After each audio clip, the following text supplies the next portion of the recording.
Salam sejahtera bagi kita semua. Kembali lagi dalam renungan harian kita.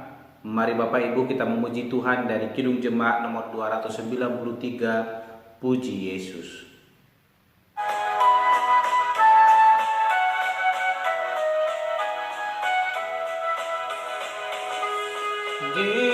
Yesus, pujilah juru selamat. Langit bumi maklumkan kasih-Nya. Haleluya, nyanyilah para malaikat. Kuasa hormat berilah kepadanya. Selamanya Yesus gembala kita, siang malam kita didukung-Nya. Puji Dia, beritakan keagungan-Nya. Puji Dia, mari bernyanyilah. Amin. Mari Bapak Ibu kita membuka Alkitab kita dari Injil Markus pasal yang kedua, ayatnya yang ke-13 sampai dengan yang ke-28. Demikianlah firman Tuhan dengan perikop Lewi pemungut cukai mengikut Yesus. Sesudah itu Yesus pergi lagi ke pantai danau dan seluruh orang banyak datang kepadanya lalu mengajar mereka. Kemudian ketika ia berjalan lewat di situ, ia melihat Lewi anak Alpeus duduk di rumah cukai. Lalu ia berkata kepadanya, "Ikutlah aku." Maka berdirilah Lewi lalu mengikuti dia. Kemudian ketika Yesus makan di rumah orang itu, banyak pemungut cukai dan orang berdosa makan bersama-sama dengan dia dan murid-muridnya, sebab banyak orang yang mengikuti dia. Pada waktu ahli-ahli Taurat dari golongan Farisi melihat bahwa ia makan dengan pemungut cukai dan orang berdosa itu, berkatalah mereka kepada murid-muridnya, "Mengapa ia makan bersama-sama dengan pemungut cukai dan orang berdosa?" Yesus mendengarnya dan berkata kepada mereka, "Bukan orang sehat yang memerlukan tabib, tetapi orang sakit. Aku datang bukan untuk memanggil orang benar, melainkan orang berdosa." Pada suatu kali ketika murid-murid Yohanes dan orang-orang Farisi sedang berpuasa, datanglah orang-orang dan mengatakan kepada Yesus, "Mengapa murid-murid Yohanes dan murid-murid orang Farisi berpuasa, tetapi murid-murid-Mu tidak?" Jawab Yesus kepada mereka, "Dapatkah sahabat-sahabat mempelai laki-laki berpuasa sedang mempelai itu bersama mereka? Selama mempelai itu bersama mereka, mereka tidak dapat berpuasa. Tetapi waktunya akan datang mempelai itu diambil dari mereka, dan pada waktu itulah mereka akan berpuasa.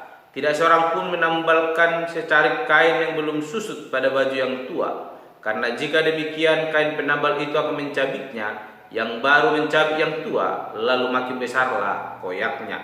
Demikian juga tidak seorang pun mengisikan anggur yang baru ke dalam kantong kulit yang tua, karena jika demikian anggur itu akan mengoyakkan kantong itu, sehingga anggur itu dan kantongnya dua-duanya terbuang. Tetapi anggur yang baru hendaknya disimpan dalam kantong yang baru pula." Pada suatu kali pada hari Sabat, Yesus berjalan di ladang gandum, dan sementara berjalan murid-muridnya memetik bulir gandum. Maka kata orang-orang Farisi kepadanya, "Lihat, mengapa mereka berbuat sesuatu yang tidak diperbolehkan pada hari Sabat?" Jawabnya kepada mereka, "Belum pernahkah kau baca apa yang dilakukan Daud ketika ia dan mereka yang mengikutinya kekurangan dan kelaparan? Bagaimana ia masuk ke dalam rumah Allah waktu Abiatar menjabat sebagai imam besar, lalu makan roti sajian itu yang tidak boleh dimakan kecuali oleh imam-imam, dan memberinya juga kepada pengikut-pengikutnya." Lalu kata Yesus kepada mereka, "Hari Sabat diadakan untuk manusia dan bukan manusia untuk hari Sabat. Jadi anak manusia adalah juga Tuhan atas hari Sabat." Amin. Bapak Ibu saudara yang terkasih dalam nama Tuhan Yesus Kristus, kita kembali merenungkan firman Tuhan yang terambil dari Injil Markus pasal yang kedua, ayatnya yang ke-13 sampai dengan yang ke-28. Dan hari ini saya memberikan tema bagi kita semua, yaitu sikap kita terhadap orang berdosa. Sekali lagi, sikap kita terhadap orang berdosa. Bapak Ibu Saudara yang terkasih dalam nama Tuhan Yesus Kristus, bagaimanakah sikap kita ketika kita melihat orang berdosa melakukan kejahatan, bahkan melihat seorang narapidana yang baru keluar dari penjara dan boleh hidup di sekitar lingkungan kehidupan kita? Apa menjadi sikap kita ketika kita melihat itu? Apakah kita akan menolak kehadirannya, atau apakah kita akan datang untuk boleh mengasihi dia sehingga dia boleh berjalan di dalam kebenaran firman Tuhan? Hari ini kita akan diajarkan oleh firman Tuhan bagaimana Allah boleh memberikan kita, mengajarkan kita untuk bersikap kepada orang-orang yang berdosa, di mana Allah membenci dosa, tetapi Allah mengasihi orang berdosa. Allah tidak suka orang yang berdosa, namun Allah mengasihi orang yang berdosa. Sebagai bukti kasih Allah kepada orang yang berdosa, Allah telah mengorbankan dirinya, boleh mati di atas kayu salib hanya untuk menebus kita, sehingga kita boleh layak di hadapan Tuhan Allah dan kita boleh menjadi anak-anak kepunyaannya. Itulah satu bukti karya luar biasa yang daripada Tuhan Allah, bukti kasih yang boleh dinyatakan kepada kita orang yang berdosa, sehingga Allah membenci dosa namun mengasihi orang yang berdosa. Oleh karena itu, Bapak Ibu terkasih dalam nama Tuhan Yesus Kristus, dalam perenungan kita hari ini ada 2 poin yang akan kita pelajari. Yang pertama, bahwa Allah membenci dosa. Yang kedua, Allah mengasihi orang yang berdosa. Ini bukanlah suatu hal yang sama, tapi adalah suatu hal yang berbeda, di mana Allah membenci dosa dan Allah mengasihi orang berdosa. Bapak Ibu Saudara yang terkasih dalam nama Tuhan Yesus Kristus, kita melihat bagaimana manusia pertama Adam dan Hawa ketika boleh jatuh ke dalam dosa, Allah membenci dosa sehingga Allah mengusir mereka dari Taman Eden, membuat antara jarak Allah dengan manusia ciptaannya, terputus hubungan dengan ciptaannya. Namun kita melihat Allah masih mengasihi orang yang berdosa itu. Sekalipun Allah telah membenci dosa yang mereka lakukan, namun Allah tetap mengasihi mereka. Terbukti lewat kedatangan Yesus Kristus ke dunia ini, boleh menebus umat manusia dan boleh menjadi umat kepunyaannya bagi setiap kita yang mau sungguh percaya dalam nama Yesus Kristus dan senantiasa datang bersekutu dengannya.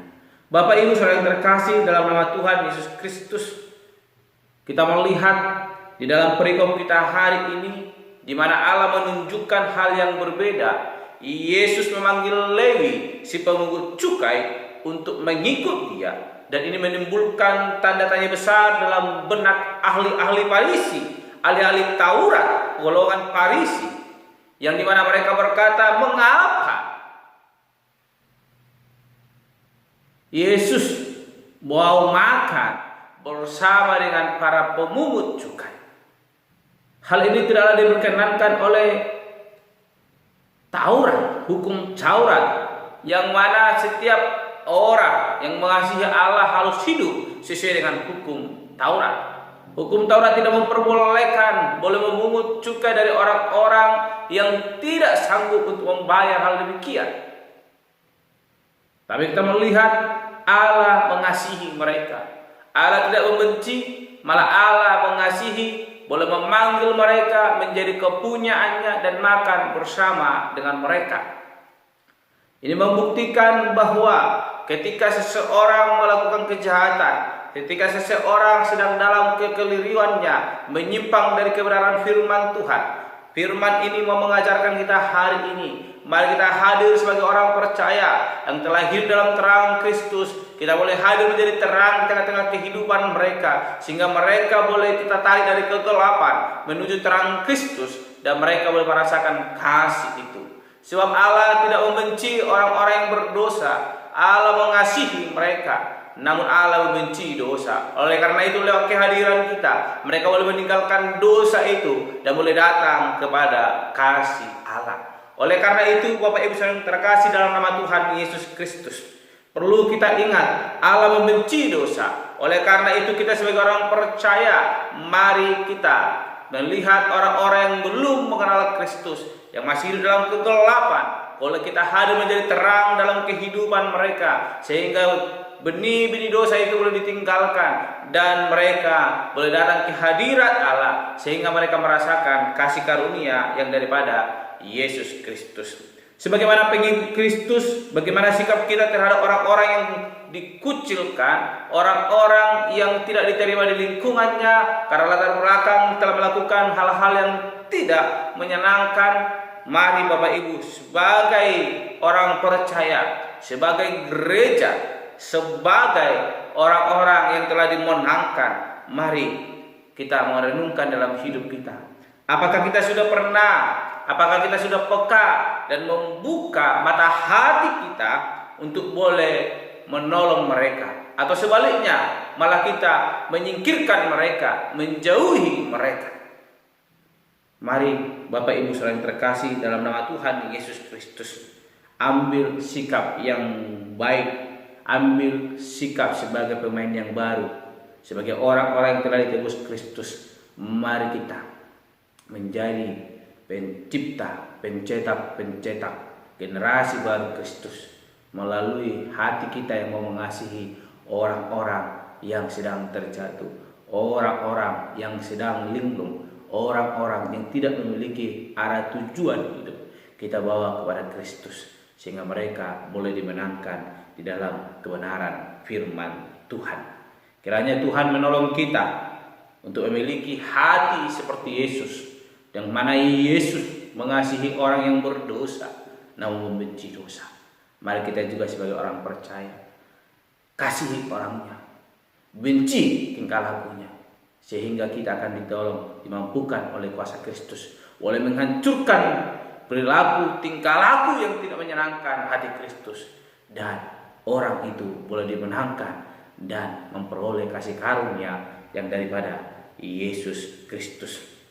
Melihat bahwa orang berdosa memerlukan Kristus, inilah hati orang-orang percaya.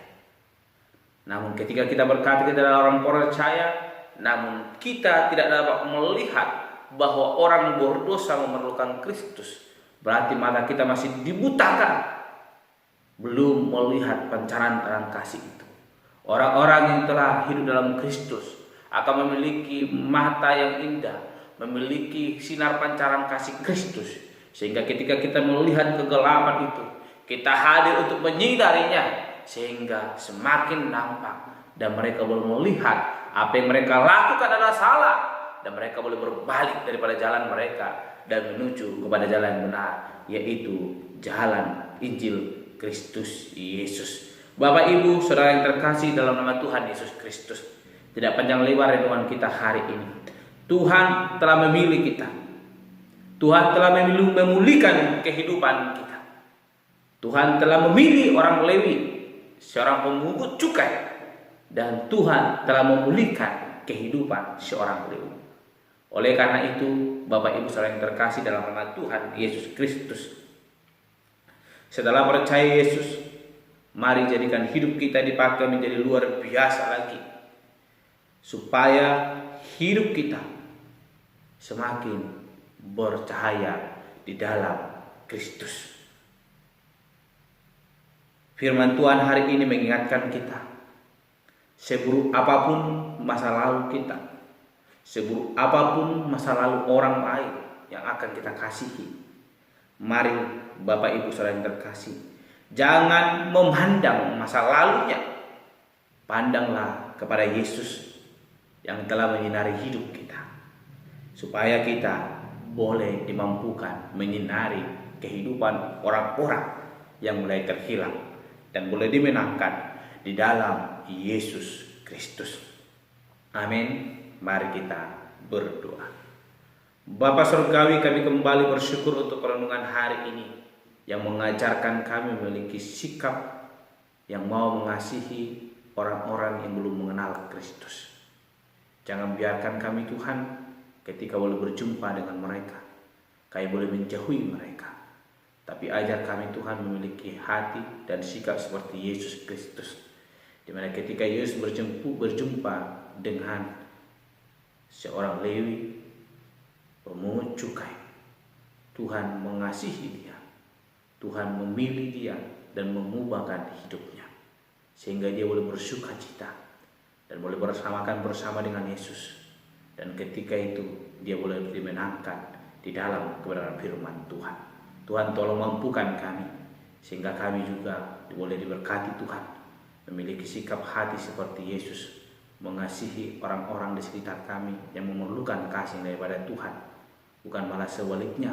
Ketika kami melihat, kami menjauhi mereka, namun kami hadir menjadi terang bagi mereka, sehingga hidup mereka semakin dipulihkan dan semakin bersuka cita, berkemenangan dalam Yesus Kristus.